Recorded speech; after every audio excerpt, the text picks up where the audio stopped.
House webinar on work zone performance measures. My name is Brad Sant, and I'm Vice President of Safety and Health for the American Road and Transportation Builders Association, as well as the Project Director for the Work Zone Safety Information Clearinghouse. Today we are pleased to have two very well-schooled presenters on work zone safety performance measures, and we're honored to have them with us. Our first presenter this afternoon will be Tracy Scriba, who is a work zone safety specialist in FHWA's Office of Operations. She has been with the Federal Highway Administration for 9 years, and prior to that worked as an area consultant in the areas of transportation and environmental. She has led Federal Highway's efforts related to work zone safety and ITS, performance measures, best practices, and implementation of work zone safety and mobility rule. She's also secretary of the TRB Work Zone Traffic Control Committee. This afternoon, Tracy is joined by Jerry Ullman, who is a senior research engineer at the Texas Transportation Institute at Texas A&M University. Jerry holds a PhD in civil engineering from Texas A&M and has been with TTI since 1985. He is also chair of the TRB Work Zone Traffic Control Committee and is a member of the National Committee on Uniform Traffic Control Devices. He has authored nearly 100 papers and articles and technical reports.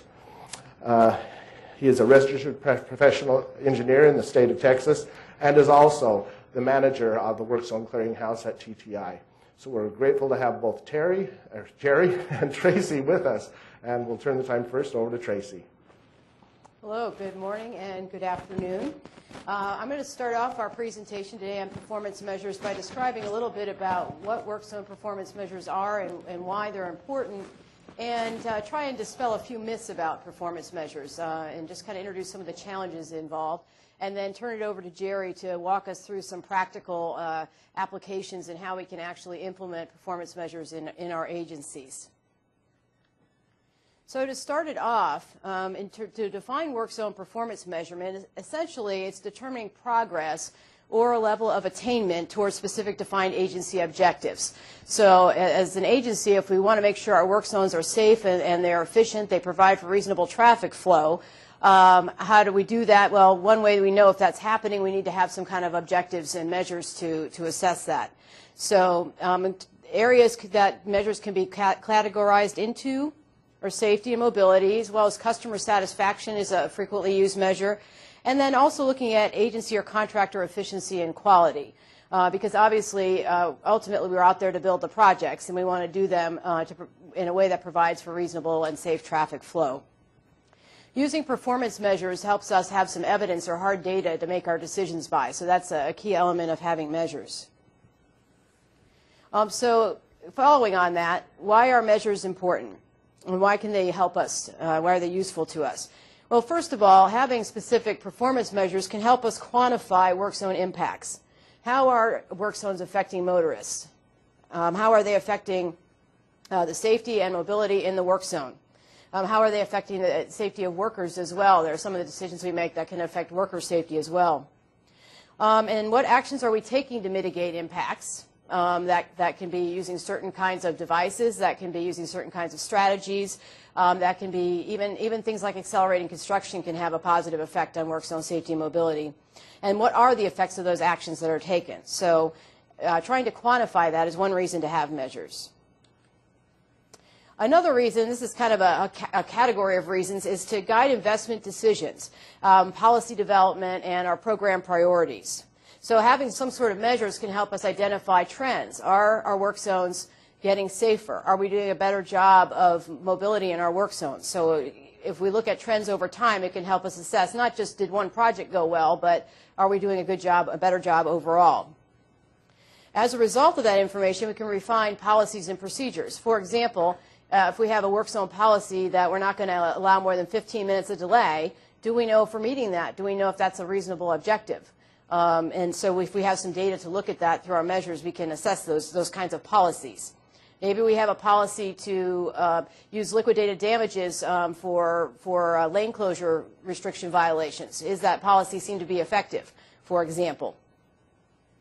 And then they can emphasize accountability in our agency, and that's true of performance measures across the board, no matter where you're applying them. Another area that performance measures can assist us in work zones is to help us communicate about work zones and produce some outreach. For example, as agencies, we're doing a lot to help make our work zones safer and to provide for effective traffic flow in our work zones and through our work zones. And so are we able to tell that story? Are we able to explain, to the public, well, we're doing A, B, and C to cause less pain on this project, and even though it may not always be obvious to the public, we can help tell our story better if we have some measures and some data to back that up. So that can facilitate better public understanding and better acceptance of what we're doing out there. And then it can also ensure that elected officials have the correct information. There's been various situations where an elected official had an unfortunate experience traveling through a work zone with a big delay, and that sometimes resulted in a policy that maybe wasn't as helpful as if we'd been proactive in developing our own policy ahead of time and been telling our story along the way. So that's one advantage. If we have some performance measures, we can help explain that better to the public and to elected officials. And that's one reason, these various reasons about the value of work zone performance measures is the reason why we included work zone data in the updates we made earlier in 2004 to the work zone safety and mobility rule. The overall goal of the rule was to better understand and manage work zone impacts. So there are several provisions in the rule, I won't go into detail into them now, but that cover three areas to help us better manage and understand impacts.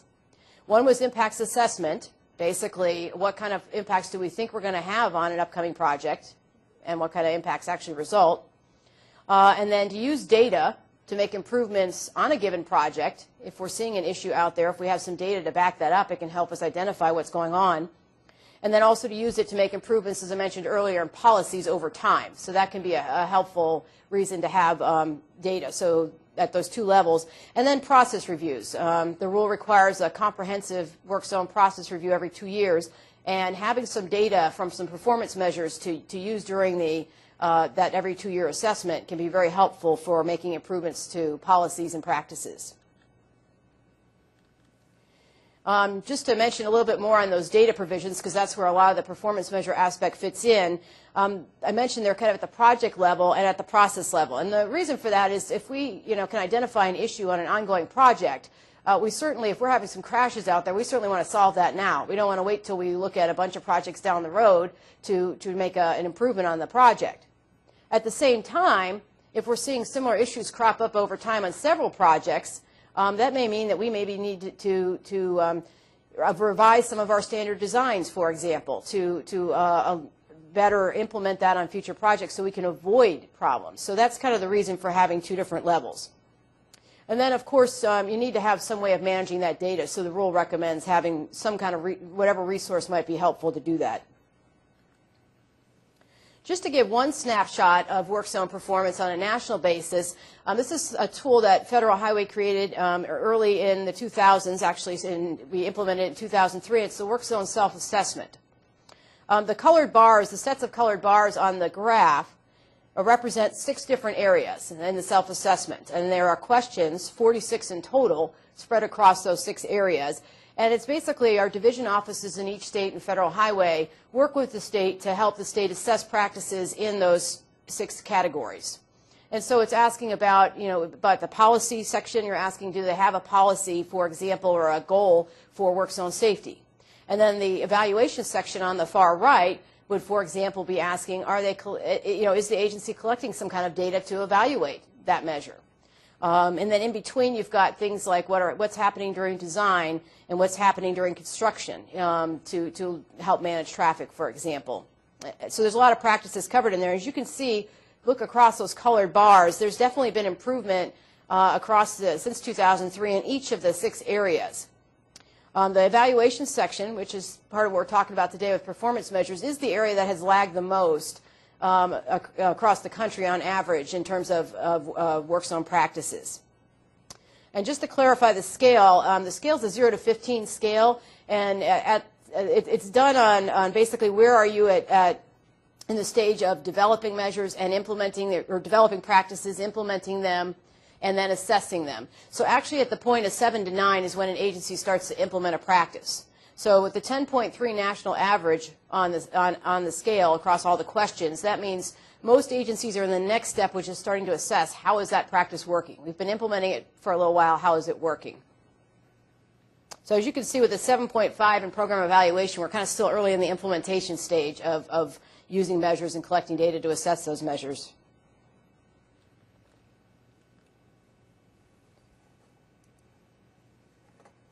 To get the presentation back up here.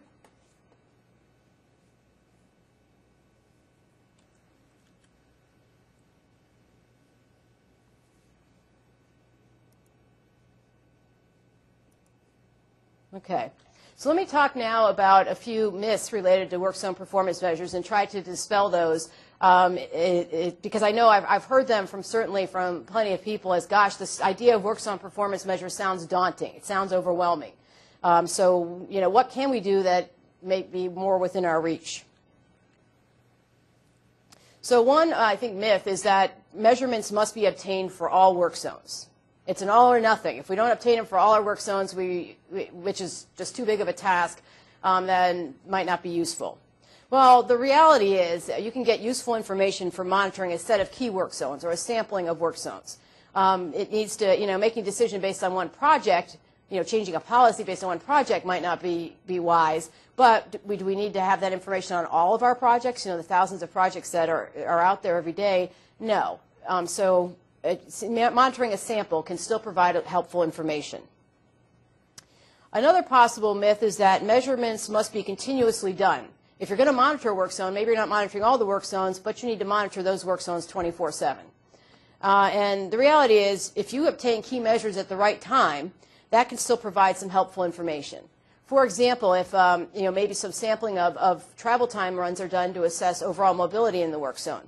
Well, it could be that at key times, like a new phase change, there's monitoring done for a week. And then if it seems stable, the mobility out there seems stable by those travel time runs, then maybe it's not necessary to be monitoring the next few weeks until another alignment change or, you know, is done and the traffic is affected in a different way. Another possible myth is a lot of time and money must be spent on data collection. It's the only way to get anywhere to get something useful out of it. And I would say that depending on the project characteristics, there are some low-cost data collection methods that may be available and appropriate.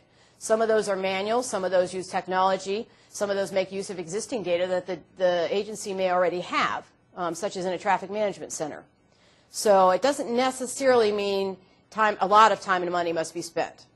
Does it mean some effort must be spent? Yes. So it's not no effort, but it doesn't necessarily mean a lot.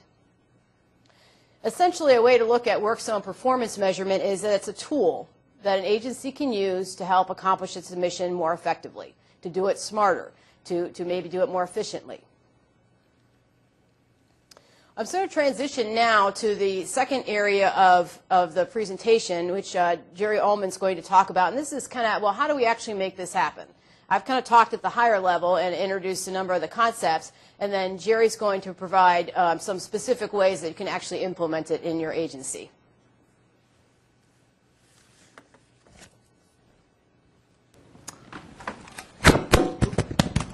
Thank you, Tracy. I think you did a really good job of laying the groundwork for work zone performance measurement. And what I want to do the next few moments here is to lay out a process, talk about some of the key issues with respect to that process that agencies could follow. Those that are thinking about, well, how do I go about initiating and starting a process like this? As part of work that TTI has done with Federal Highways, with Tracy, put together a primer on this process. We've come up with a fairly straightforward 7-step key things to think about process here. I've got them listed here. We've got a few slides talk about the details and specifics under each of these. One of the first things that you need to do, or that agency should strongly consider in the implementation of a work zone performance measurement process program, if you will, is to recognize and identify the key stakeholders. Without knowing who your stakeholders are, who your targets are, it's a little challenging to figure out what measures you need, what your goals are, and as well as knowing kind of what we're going to try to strive to get to. The stakeholders can help define these, help you point your ship in the right direction, if you will. They're also useful from the standpoint of champions. One of the things we'll talk about is the need for data, the need to put resources to this, having the folks that have the authority over those resources, and having them understand and see the importance of it is key to being able then to obtain those resources and move this activity forward. Selecting the measures. That may seem fairly straightforward. You got to have measures to monitor. Of the many things that seem daunting, that this itself could seem daunting. How many do I need? Do I need to have hundreds of measures? Or what should I be measuring? Those kinds of things. Basically, you don't have to bite off the whole catalog to start with. I mean, you can do this in an incremental process. We would recommend you start figure with what your goals, your targets are that you've identified with your stakeholders. You initially try to keep that number of measures down to a few key ones, the ones that keep it manageable, keep them appropriate to get into your targets. As you're selecting those measures, keeping in mind what data is needed to compute or estimate those measures is also very important. It doesn't do a lot of good, obviously, to have a measure that there's just no way to get the data at the projects you want in order to calculate it. So, and again, as I said earlier, start simple. You learn. This should be a learning process. As part of what Tracy said, measure the whole idea of process reviews is to build upon knowledge, build upon successes. So certainly, starting simple, learning from it, and revising as you go along, and refining is certainly, we think, the way to go. What kind of measures are we talking about? We've got 3 here. Those that relate to the exposure. It certainly becomes a key ingredient in mobility and safety measurement, both from a standpoint of normalizing and also understanding things like capacity, impacts to capacity, those kinds of things. Work activity from the standpoint of worker safety, understanding how much exposure from that standpoint is also important. Safety, you could have. I think most agencies have access to crash data through their statewide crash databases. Some have gone beyond that and do their own data collection at work zone crashes. It's certainly a key data source. Even if you don't, though, there's other agencies have found the use of surrogates, speed-related measures, other types of measures as good indicators of safety that they can use and make good decisions on. Mobility, queues, travel times, those kinds of things. Travel time reliability in those areas where there's full instrumentation and reliability is a key performance measurement already. Tracking that from a work zone perspective is very useful. And then the use of agencies' own quality ratings, inspection scores, those kinds of things can be as valuable, as well as getting information about the customers themselves through surveys, through the online requests for information, and even to the point of receiving, documenting, analyzing complaints that are received. Some of the sources of the data that I was talking about, those on the previous page tend to be the kinds of places, measures. Sources of some of that data that I was referring to are listed here. Certainly information about the work zone, both from the overall design of it, from project plans and that kind of thing, as well as day-to-day activities is critical. Traffic data is also a key bit of useful information. Some places you have access to real-time data of actual work zones. Other locations you may be limited to historical data or estimates, and the best you can do is try to assess whether you had a much different traffic demand at that location during construction relative to before conditions or something like that. Manual counts can be important, and if you're in an area where you've got say a permanent traffic management system with real-time surveillance, accessing and using that data is also a good data source itself. Safety data, so I've listed some of the key sources of data from those. Certainly the statewide databases, occupational safety records, both the agency or of the contractor records themselves can be helpful. Field review can be an important source of data, and in some locations, using the dispatch logs of either the service patrols and/or their EMS response units in the area can be a surrogate of safety, and something that in some cases can be accessed more quickly than other data sources, and can be a valuable source of data. Mobility data is probably one of those the more challenging ones. It's a key metric we're interested in, and can be something that in and of itself is challenging to obtain. Certainly electronic, as I mentioned, the permanent traffic management center locations with real-time surveillance is if you've got that very good source of data, potential source of data. Another good source that some states have tried to and are working to implement is the actual just simple documentation of queues and queue links. Many of our projects are on locations where we normally don't experience high levels of congestion or queuing. The work zone comes in, and if a queue develops, obviously we know that it's due to the work zone, and by documenting how long it grows to, what the duration is, we can make some pretty good estimates by closely documenting when they occur, how often they occur, those kinds of things. Certainly travel time runs themselves are useful, and sometimes those are done in conjunction with queue length estimates. Some agencies have looked at hiring interns during their busy construction system and put them in charge of gathering that kind of data. So those all could be good sources. If you don't have access to actual travel time data, things like inspection scores, agency inspection scores, if they document that a project is experiencing some congestion when they're out there, can be by looking at that in a systematic manner, a good source of data. Surveys, responses can be helpful. Asking again, as I said earlier, complaints and the number and frequency or location of those as a data source. Just a little bit about differences in types of electronic surveillance sources. I think most of those in the field are familiar with traditional sources. The spot sensors that are put out in the field. They track speed, they track volume, they track lane occupancy.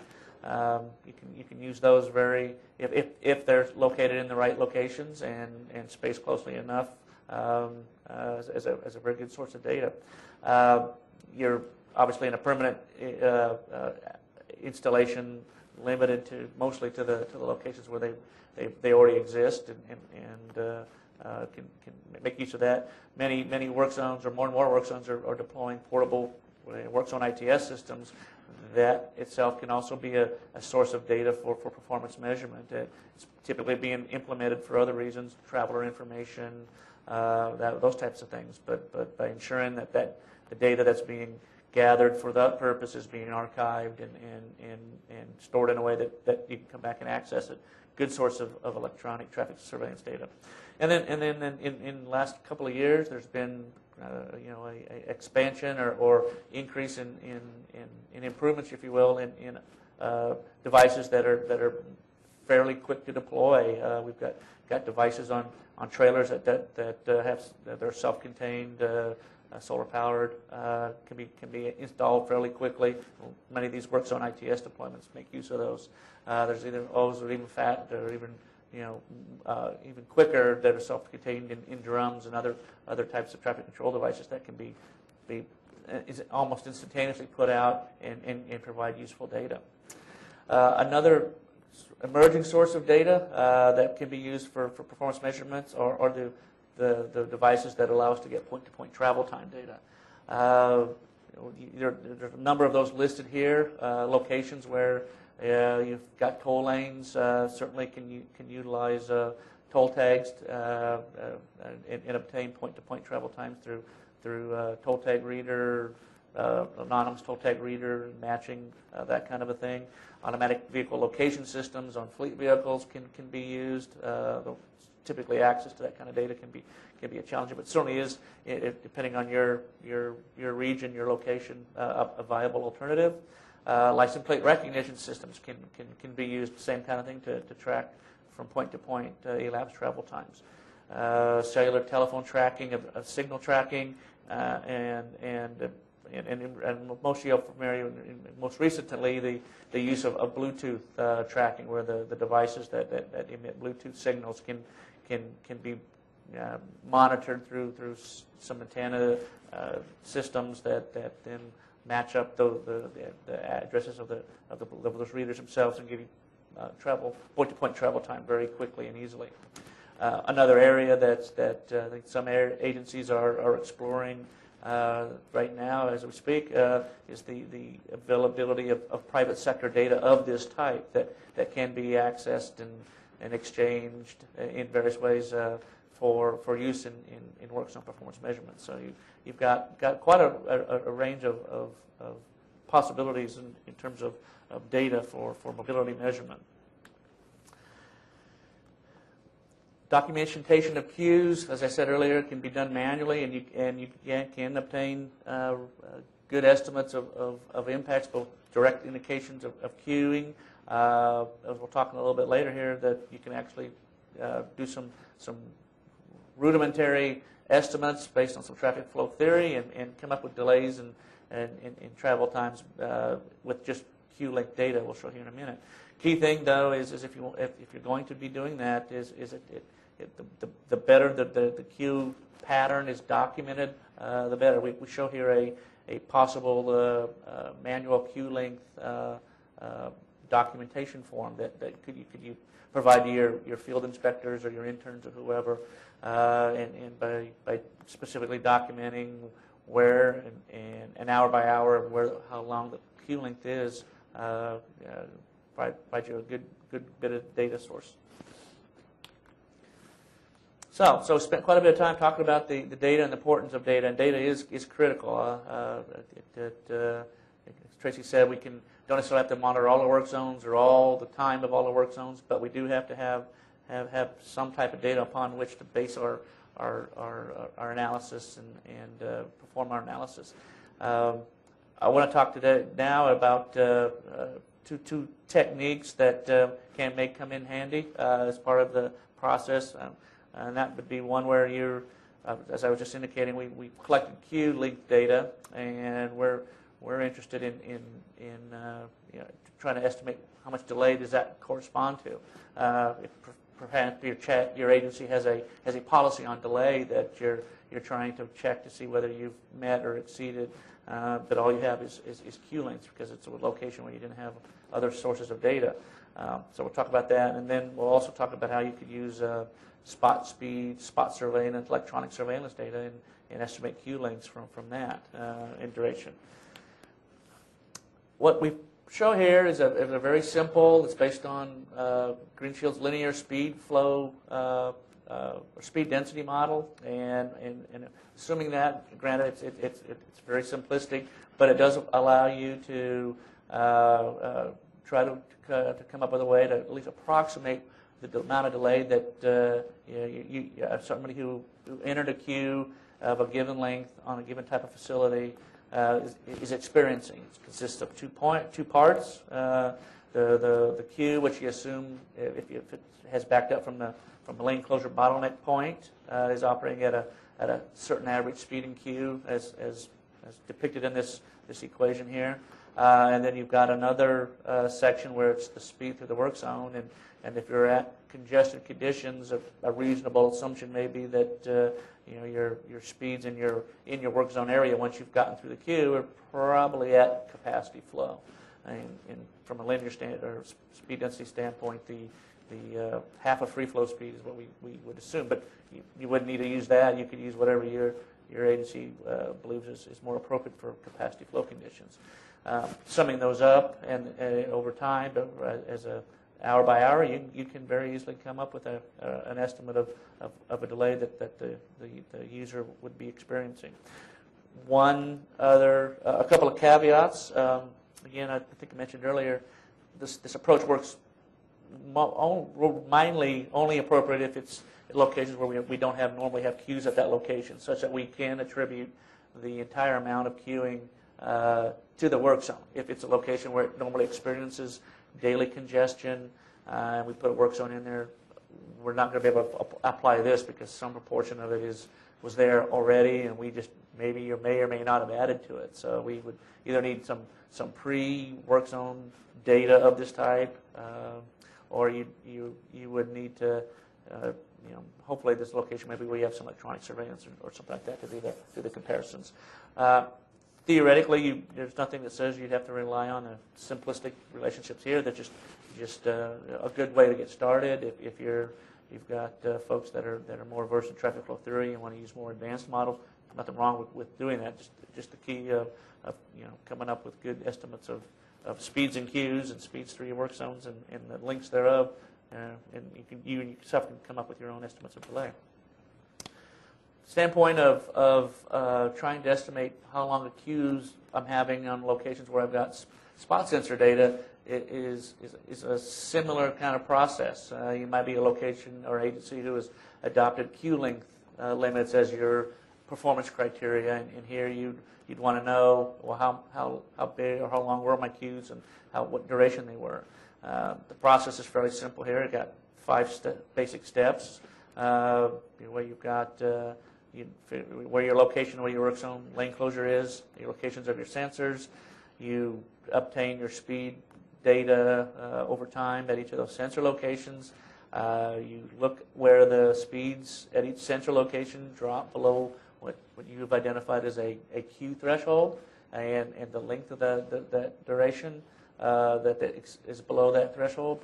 And what you know at each sensor location where the speeds drop below the threshold is that there's a queue at that location, and so you just work yourself upstream from that, from sensor by sensor till you reach a location where the sensor's not experiencing a speed drop off, and between that point and the next downstream sensors where you estimate your queue length to be. So in this case, you can see that the queue started about a little bit after 11 at the first downstream sensor. About 45 minutes, half hour, 45 minutes later, the next sensor upstream speeds dropped and stayed there until the closure was removed. And then the third upstream sensor station didn't see a drop off at all, so we know our queue didn't extend beyond that. So, okay. All right, so we've gone through the first 4 steps. Once we've got through the point of analysis, it's important to think in our process about roles and responsibilities. Who's going to be doing the collection, responsible for the collection of the data, analysis of that data is important to be defined early on in the process. Who's making the dissemination, or how that's going to be disseminated is important, as is the decision-making responsibility. Who's going to make decisions about whether what we've seen here, in our work zones is working or not? How we're going to go about the process of assessing that. Dissemination may be everything from newsletter, information, brochures, website, all that kind of thing may be a way to do it to the public. Issuing memos internally, those kinds of things might be a way you would disseminate this information internally. A lot of flexibility, a lot of opportunities, but that should be thought of early in the process so that you don't reach the point where you've got measures and just don't know what to do with them at this point in time. as far as the dissemination, I think I got ahead of myself there. You want to consider both the key users, which may be, here I've got two key ones I think that are important.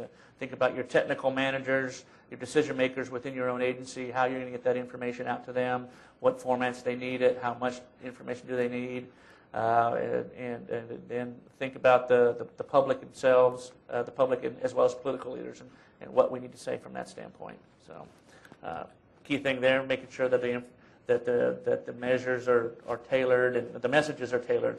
Same measures, but you might need a lot more detail for your certain technical folks to understand, as opposed to what you'd want to send out to the public, for example, or to say your message externally. And then 7 is always you'll see this for most system processes.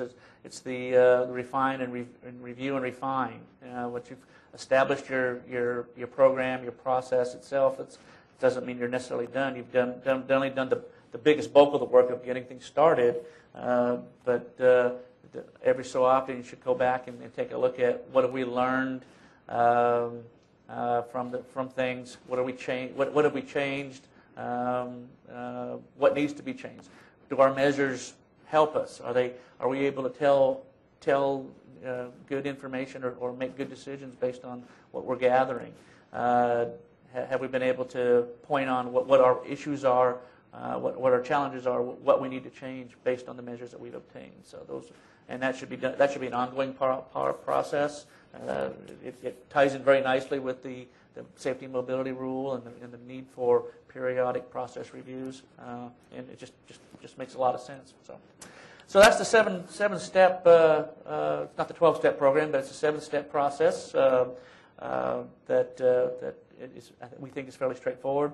What we thought we'd do right now for the next few minutes is maybe go through some hypothetical examples that would help, maybe put a little more structure, not structure, but maybe base around our process here. So you might envision yourself, if you're an agency who's just trying to get started, how you might implement what we've just talked about in this tutorial yourselves. So, we have an example here. State A is reviewing and has been looking at crash data, its fatal crash data, on an annual basis for many years, and that's been their basis of assessment. And when things are going down, it's been great, and they've been able to go and indicate that work zone crashes, fatalities have been going down in their state.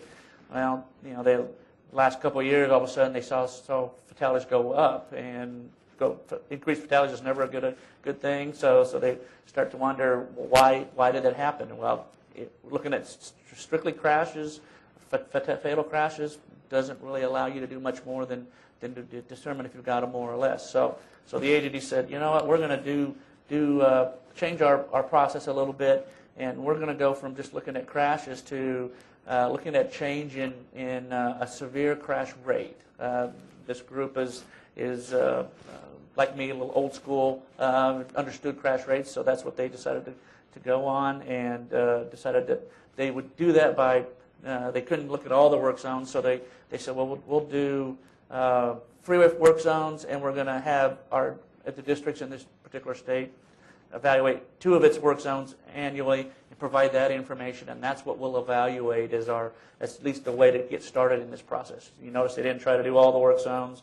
They didn't try to do anything in terms of other types of crashes. They're going to decided to look at strictly severe crashes. So they go through this for a year, and each district sends them 2 projects, that they had analyzed and give them the severe crash rates on a per 100 million vehicle mile basis. And so they got the results in this table here, and they looked at it and said, well, you know what, we do see some things here. Our trends do look like a lot of our projects are seeing increases. We have some that are seeing pretty sizable increases. We see some that actually had a couple there that had a decrease in fatal or severe crashes. They're very highly variable. One of the first things they said is, well, since we've got this information, maybe we should go ahead and look at those projects a little more closely, see if we can understand the ones that went way up. Is there something in their processes or procedures that would lead us to understand or see why we had so many or such a high percentage increase in fatal or severe crashes? Conversely, the ones that had decreases, can we understand or look at those and see if there's any insights into why those particular crashes or work zones actually saw a decrease in severe crashes? So they implement that. At the same time, they say, you know what, we're also having a hard time with this highly variable information. Maybe we need to get a little help from our safety division. So they go talk to their safety division about this, and the safety division says, well, now, really what you want to do in this instance is move more to the highway safety manual approach, where we're not trying to evaluate rates, because a rate can be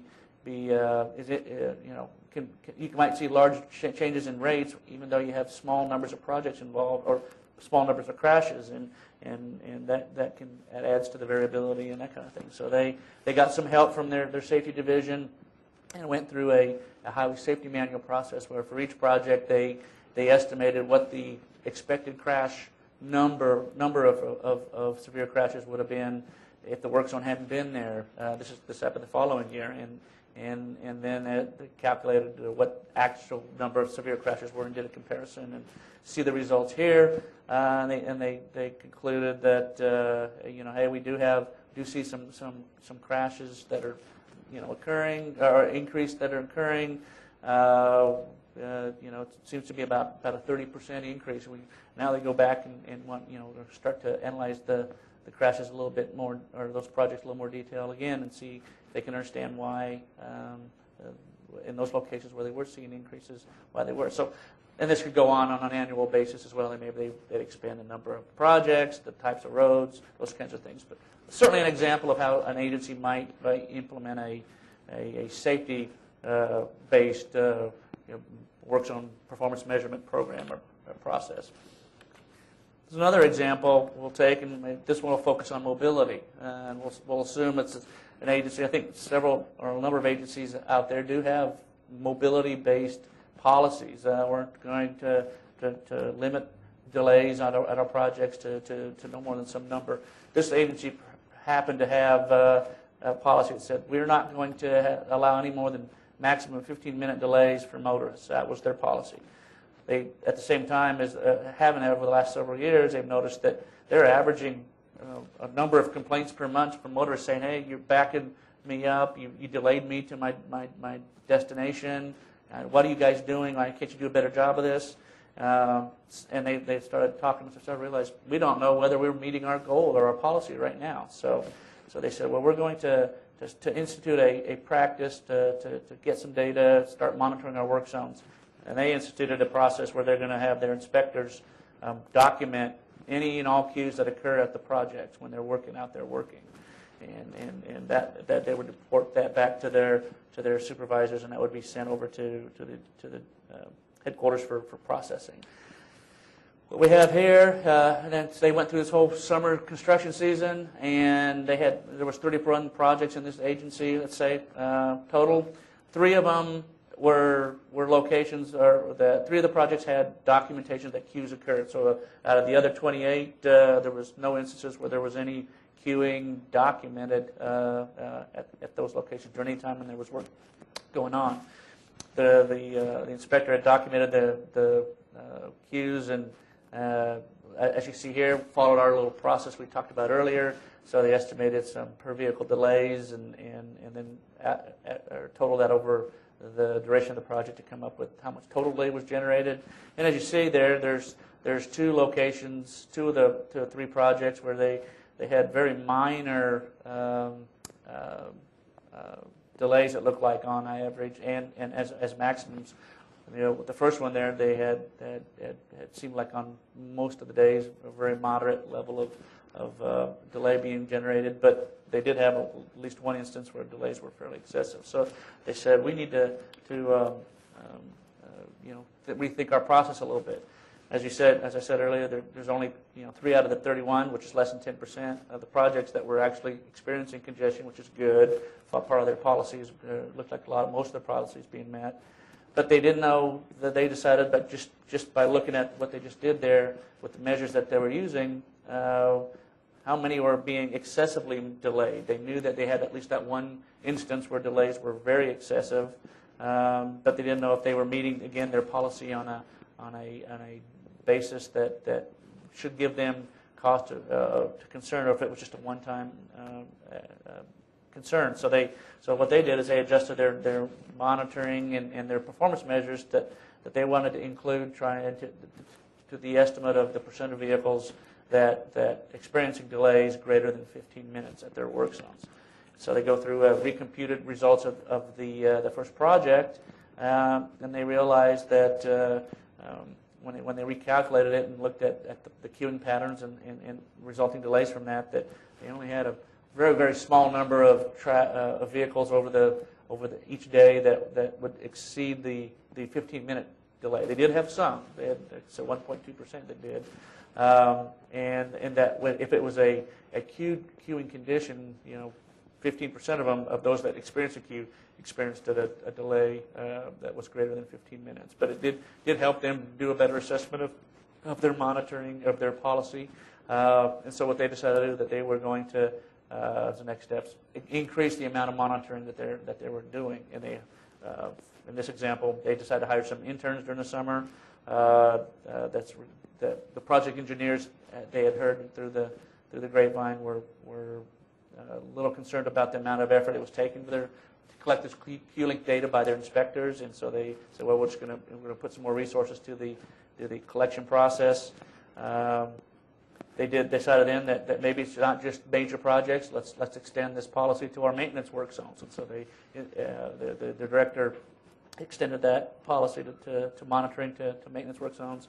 And then they decided, since they did have that they looked like they were doing a very good job, and that they needed to get this information out to motorists, so that those that are complaining need to really understand how many, really that there wasn't a large number of work zones or a large number of motorists who were experiencing this work zones, and so they decided to implement a metric, a dashboard metric at their state DOT website that would track the percent of projects that were having delays exceeding their policy threshold. So that's a second example. A last example I'll go through is maybe somebody who hadn't even thought about work zone performance measurement until today. They logged in just because it sounded like a good opportunity to get some technical training. Decided that Tracy and I have convinced you that that's what's necessary, so they go through the process. So starts with the director of agency, assigns the traffic operations division to establish this performance measurement program for work zones. They go through our little 7-step process, identify who some of the key staff may be. In this instance, this agency, they decide certainly the division staff, the traffic operations division staff will be critical, have a stake in this.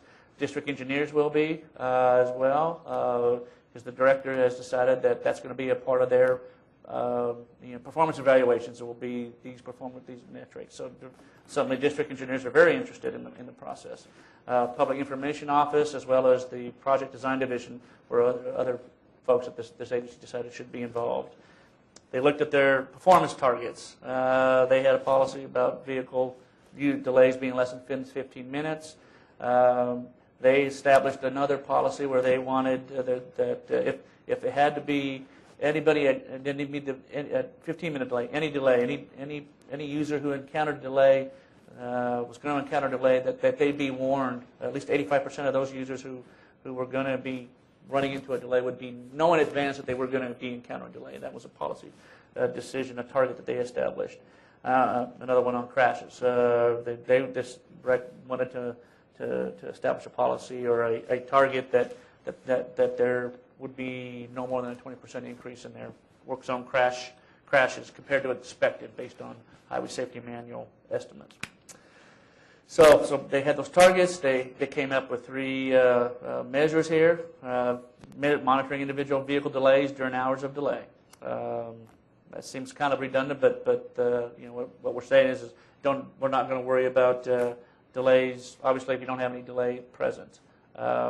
They've opted for a customer satisfaction metric, percent of customers who indicated that they knew when and where they were going to expect some delay, done through a survey process, if you will. And then the ratio of actual to severe crashes. This agency decided on severe crashes as well, to expected crashes. Decided their data sources. They decided they were going to use the project design division would be responsible for identifying those projects where they thought they would experience some delays, would be experiencing potentially some delays. And they set a threshold of if they peak hour V over C ratio was going to be greater than 0.9, that was a potential target, a project that might experience delays. And they would let this would be a monitoring project of interest, if you will. Interns are going to be collecting doing travel time studies peak hour studies at the projects after each of those the phase changes at those key projects that the design division identified. And then project inspectors were to document any queues during any short-term lane closures in the district, so that they would capture that work activity amount of delay, the real short-term type of stuff. The agency assigned the local university to conduct a customer survey about the work zones in their jurisdiction, targeting that indication about were people aware of that they were going to be encountering delays when they came up on a work zone. And then the state they decided they were going to evaluate five high volume projects annually using their statewide crash database to determine if they were within the 20% increased crash rate or crash ratio of actual to expected that they had targeted. So we've got down then the data sources, the analysis requirements. The interns had quite a significant role. Safety division was providing that information on crash numbers, as well as coming up with the expected values based on highway safety manual procedures. The university had the analysis of the customer survey responsibility.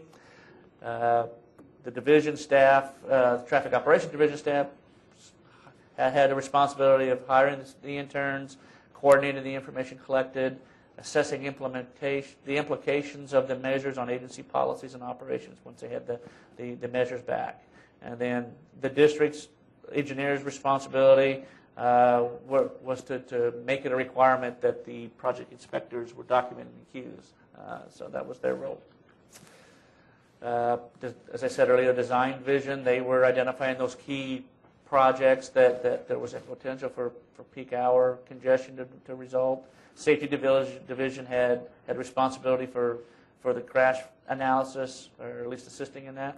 And then the public information office had dissemination responsibility, summary document for the director, and then they decided they wanted to we're going to similarly be posting results on an agency website, sort of a dashboard metric kind of a thing. The methods for dissemination then were the executive summary document we just talked about, the dashboard that was going to be on the agency website, and then they also decided they wanted to put this information out on a regular basis, so they asked for time at their annual short course to do a presentation about where the agency was with respect to performance measurements and meeting its targets on an annual basis. So. And then finally, the agency decided that it would revisit their entire process every 2 years as part of that process review assessment that is required. And in addition, all the stakeholders that we listed earlier meet to discuss expand or reduce the effort as needed. Generally be called by the Traffic Operations Division when they wanted to have these periodic meetings. Determine if there was additional information that they would needed to be discussed or issues to be examined, and that would be on again as an as-needed basis. So as you can see, this third example, by the time you're done here, you might have maybe not a perfect program, but certainly made significant strides in how the amount of type of information you have and ability to make decisions based on that. So, do want to list a couple of resources that are currently available for those of you that are interested in moving forward in work zone performance measurement. A primer has been developed. Kind of the webinar itself has been structured around that particular document. There's a pilot test that documents the experiences of 6 different work zones across the country where attempts were made to gather these types of measures and document lessons learned and those kinds of things from them. And then also last year an NCHRP domestic scan was performed on work zone assessment, data collection, performance measurement, and has some good information about current practices across the country. All of these are available at the FHWA website, at the location there in the Office of Operations, as you see here.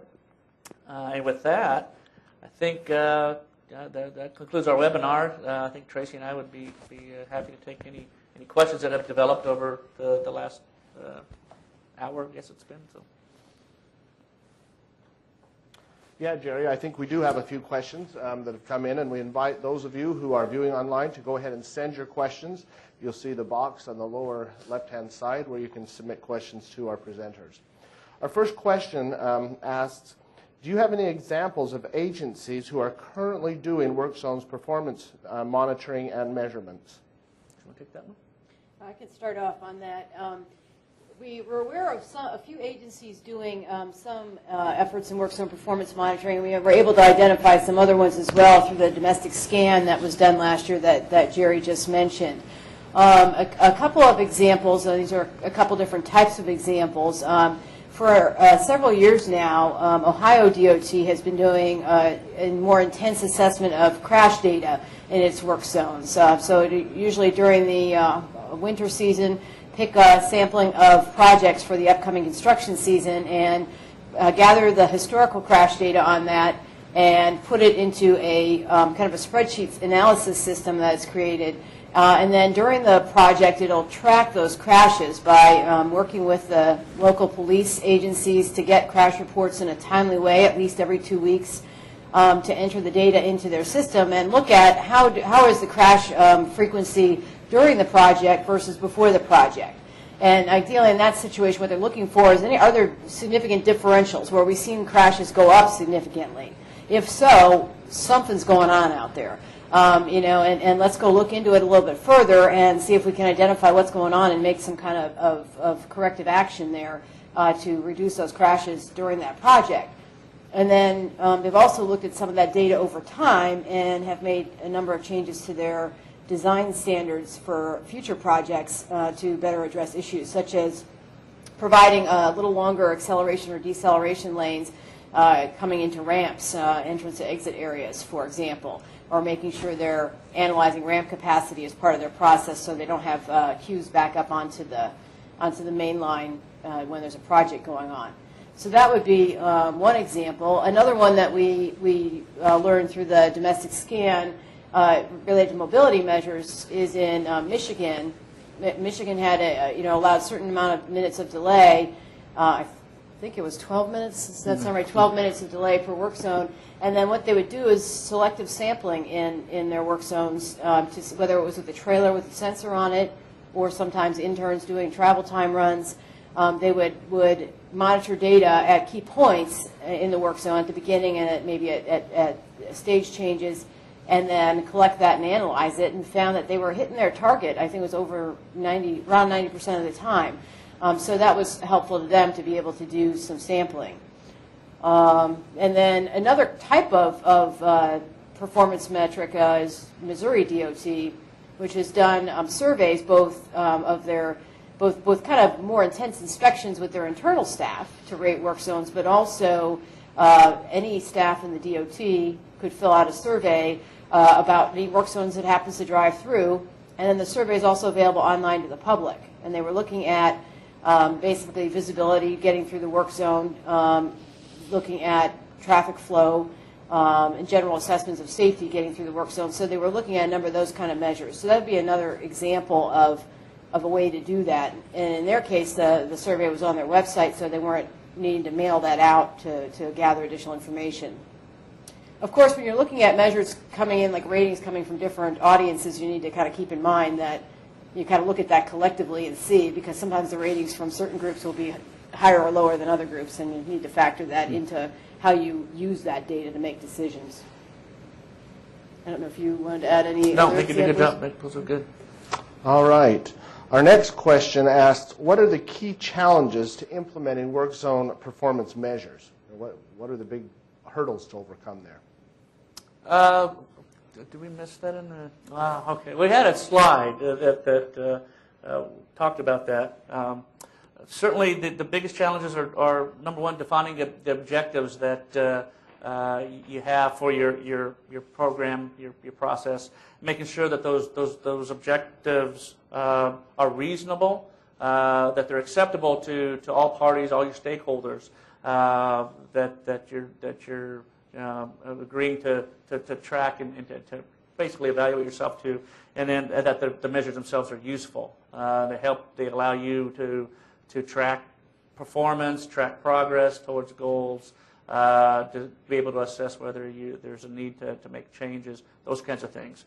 The data itself, we spent quite a bit of time today talking about sources of data, how you can analyze and process data to get measures that you want. That is a challenge, and it does require staff and time, which is maybe the third key challenge is making sure that you have the adequate resources assigned to that effort. That's easy to do when you know what you're going to do with the data, that you know that the measures you're going to use and the process you're going to use to get those measures are going to yield you things that will indeed help you improve your operations, improve your processes throughout the organization. So. I know, just to kind of tag on to what Jerry said, one thing that I know a number of agencies have said, particularly related to crash data, is there's just a long time lag in getting crash data. And it can be really hard by the time we get it. Maybe the project is totally at a different stage, or maybe the project's even done. And so one example of that was what Ohio has done, which I mentioned a little earlier, and I know some other agencies have done that, particularly when they're looking at a sampling of projects.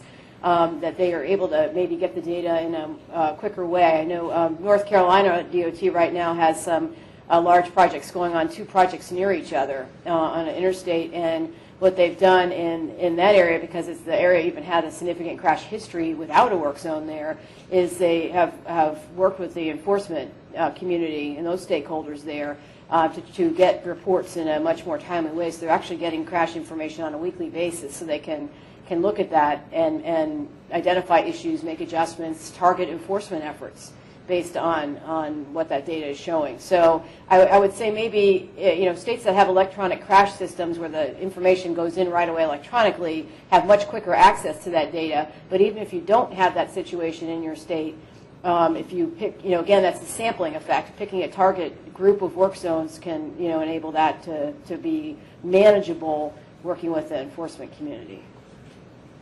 Okay, our next question asks, are there case studies on work zone mobility measures using private or third-party data sources? I would say at the present time, not yet. I'm trying to remember. I do believe we will have at least one paper on that concept at the TRB annual meeting, which will be in January of 2012 here in Washington, D.C. Plug for that right now. So be shortly after that time, there's been a few examples of that, but to my knowledge, I'm not aware of any others that are out there at this point in time. I know there are a number of agencies that have been looking at that, particularly when they may already be getting some of that data for their traveler information system. How can they target, some of that to look at specific work zones? So I think it's kind of in the works, but I would say, yeah, not as much, available in a, published manner yet. Okay, good. Thank you. A couple of other questions, kind of not specifically related to the presentation are in. This webinar has been broadcast. It will be available for rebroadcast within a few hours. And also, the PowerPoint presentation will be available on the Clearinghouse in PDF format. So you'll have full access to the presentation just a few hours from now. So if you missed part of it or you have colleagues who would like to see it, be sure and refer them to workzonesafety.org to see more. All right, our next question, more of a comment. It says, doing these work zone performance measures sounds rather complicated. What is it that the agency can best gain by doing this? I think we hopefully covered that in to some extent through the early part of the process. The gain is having measurable information that you can use and truly understand the extent of the impacts, as well as the efforts that are being taken to mitigate the impacts that are occurring. Also having the data is very useful from public outreach standpoint. That a lot of times we hear the complaints come in, and without having data measures, it's hard to argue or to indicate in a clear, concise manner that yes, that we are doing things that are trying to mitigate and make the work zone as safe and travel friendly as possible. Again, we talked about being able to use that to evaluate current processes, decide if there's a need for improvements in standards, improvements in policies and procedures, all those kind of things. The use of it's much more difficult to do when it's just a matter of trying to anecdotally make those decisions as opposed to having actual data and measures that tell that story in a clear manner. So, to give a few maybe specific examples of other ways, we mentioned some in the presentation, but for example, there may be, it's not uncommon in a lot of areas, particularly that have some congestion or more urban type of areas, or even some other areas that have lane closure restrictions on projects, and are only allowing lanes to be closed during certain hours, maybe forcing lane closures only to nighttime, for example, based on concerns about what congestion might be caused by the work. And when you have some data, sometimes that can be used to actually say, to find out, what, those restrictions are actually more restrictive than we need to have them. We're not causing as many impacts as we thought we would out there. The travel volumes maybe aren't quite, aren't enough to cause a problem. We can actually allow the contractor more time to work, which can result in a cost savings on the project.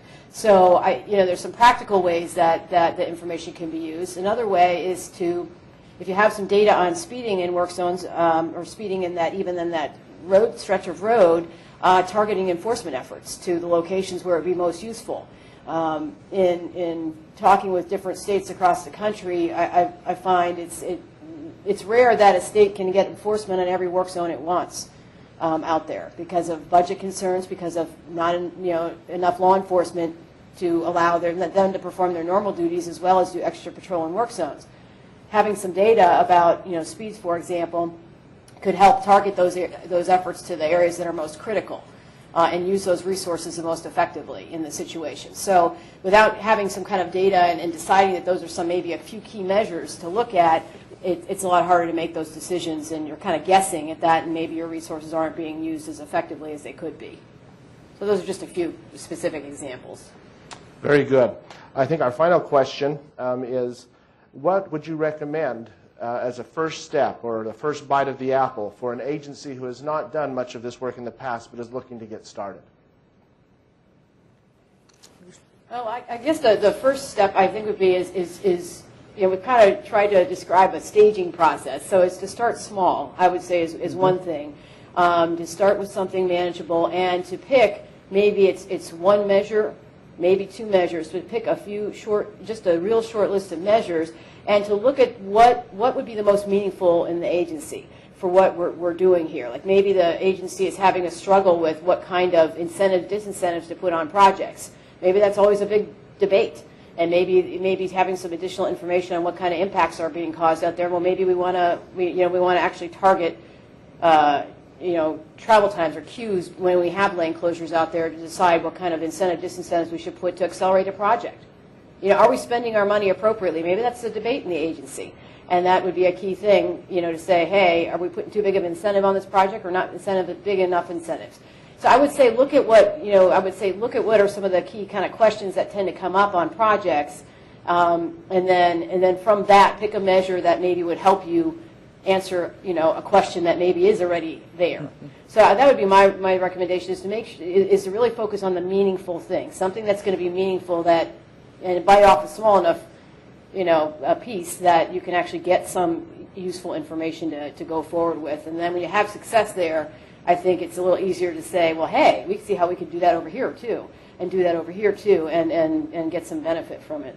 No, I agree. I think as part of the domestic scan that Tracy and I were on, one thing we noticed was that we didn't find any agencies that are doing everything. You have some agencies that safety was their focus, and they had very good processes that had evolved. They started, just like Tracy had indicated, pretty small, and each year added to it because they had another question or they decided something else they wanted to do. Same thing, there were some states that had mobility-related metrics and processes, and they had grown over time.